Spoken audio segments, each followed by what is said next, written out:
Hi hello friends, നമ്മുടെ ഇന്നത്തെ video എന്ന് പറയുന്നത് ട്രെയിൻ യാത്രയാണ് കേട്ടോ. അപ്പോൾ നമ്മൾ എവിടെ പോകുന്നതെന്ന് വെച്ചാൽ കന്യാകുമാരിയിലേക്കാണ് കേട്ടോ. ഫാമിലി ട്രിപ്പാണ്. അങ്ങനെ നമ്മൾ ടിക്കറ്റൊക്കെ എടുത്തു. നമ്മുടെ പുനലൂരിൽ നിന്ന് തന്നെയാണ് സ്റ്റാർട്ട് ചെയ്യുന്നത് കേട്ടോ. അതുകൊണ്ട് ഇഷ്ടം പോലെ സമയം ഉണ്ടായിരുന്നു. നമുക്ക് ഇഷ്ടപ്പെട്ട സ്ഥലത്ത് നമ്മൾ ലഗേജും കാര്യങ്ങളെല്ലാം കൊണ്ടുവച്ച് ഇഷ്ടം പോലെ സ്ഥലമൊക്കെ ഉണ്ടായിരുന്നല്ലോ. തിരക്കും കാര്യങ്ങളൊന്നും ഇല്ലല്ലോ. ഇവിടുന്ന് സ്റ്റാർട്ട് ചെയ്യുന്നതുകൊണ്ട് നമുക്ക് എളുപ്പമാണ് കേട്ടോ. അങ്ങനെ നമ്മൾ അവിടെ ചെന്ന് കുറേ ഫോട്ടോസൊക്കെ എടുക്കാൻ പറ്റി. ആരും ഇല്ലായിരുന്നു. അങ്ങനെ നമ്മളിവിടുന്ന് പോവാണ് കേട്ടോ. കുറേ നാളെല്ലാം പ്ലാൻ ചെയ്യും, പക്ഷെ ഒന്നും നടക്കത്തില്ല. എല്ലാവരും ഒരുമിച്ച് പോകണമെന്ന് വെച്ചിട്ട് എന്തായാലും പോവാനായിട്ട് സാധിച്ചു കേട്ടോ.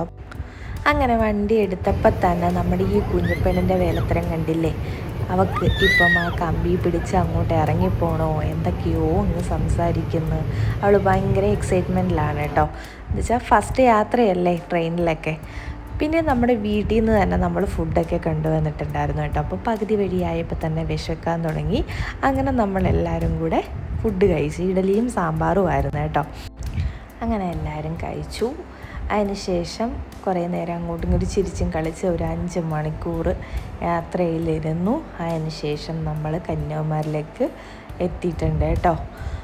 കന്യാകുമാരിയിലെത്തി. നമ്മൾ ഇവിടെ ബുക്ക് ചെയ്തിട്ടുണ്ടായിരുന്നു ഓൾറെഡി. നമുക്ക് റൂമൊക്കെ അവിടെ കൊണ്ട് ലഗേജൊക്കെ വെച്ചു. നേരെ അവിടെ നിന്നില്ല.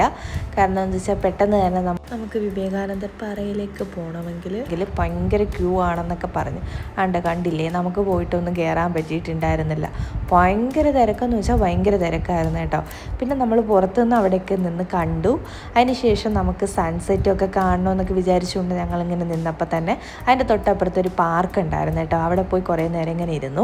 അതിനുശേഷം ദാണ്ട് സൺസെറ്റ് കാണണമെങ്കിൽ ദാണ്ട് ഇതുപോലെ ഒരു ഇലക്ട്രിക് വണ്ടിയുണ്ട് കേട്ടോ. അതിനകത്ത് 20 രൂപയേ ഉള്ളൂ. ഒരാൾക്ക് കൊടുത്ത് കയറാൻ പോകാൻ പറ്റും. പക്ഷെ ഭയങ്കര തിരക്കും അടിയൊക്കെ ആയിരുന്നു കേട്ടോ. അപ്പോൾ അത് കാരണം നമ്മൾ അവിടെ നിന്ന് ഒരു ഓട്ടോയിൽ തന്നെ, അതിനും 20 രൂപയേ ഉള്ളൂ.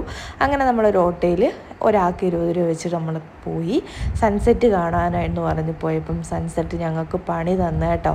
എന്താണെന്ന് വെച്ചാൽ പകുതി എത്തിയപ്പോഴത്തേക്ക് സൺസെറ്റ് അങ്ങ് പോയി, എവിടെയോ പോയി. അങ്ങനെ നമുക്ക് കാണാൻ പറ്റില്ല. അത് അവസാനം വരെ ഒന്നും കാണാൻ പറ്റില്ല. കാർമേഘം ഇതായിപ്പോയി. അതിന് ശേഷം നമ്മൾ അവിടുന്ന് എന്ത് ചെയ്യണമെന്ന് അറിയാണ്ട് നമ്മളിങ്ങനെ ഇരുന്നപ്പോൾ അവിടെ വേറെ ഒരു പാർക്ക് ഉണ്ടായിരുന്നു. അങ്ങനെ പിള്ളേർക്ക് കളിക്കാൻ പറ്റുന്ന ഒരിതാണ്. നല്ല രീതിക്ക് തീമും കാര്യങ്ങളൊക്കെ സെറ്റ് ചെയ്ത് വെച്ചിട്ടുണ്ടായിരുന്നേ. അങ്ങനെ നമ്മൾ അവിടെ പോയി കുറച്ച് നേരം സ്പെൻഡ് ചെയ്ത് അതിന് ശേഷം അവിടെ ഒരുപാട് കടകളൊക്കെ ഉണ്ടായിരുന്നു കേട്ടോ. നമുക്കിങ്ങനെ ഓരോന്ന് നോക്കി വാങ്ങിച്ചെടുത്ത് അങ്ങനെ കുറേ നേരം ടൈം സ്പെൻഡ് ചെയ്ത്. എന്തായാലും നമ്മൾ മെനക്കെട്ട് പോയതല്ലേ, അപ്പം എന്തെങ്കിലുമൊക്കെ ചെയ്യാമെന്ന് വിചാരിച്ചുകൊണ്ട് ഇങ്ങനെ തേരാപ്പാര നടക്കുമായിരുന്നു അന്നത്തെ ദിവസം. അങ്ങനെ എന്തായാലും അന്നത്തെ ദിവസം പോയി കിട്ടി. അപ്പോൾ ഇത്രയേ ഉള്ളൂ ഫ്രണ്ട്സ്. നെക്സ്റ്റ് വീഡിയോയിൽ ബാക്കി വിശേഷം കാണാം. ബൈ.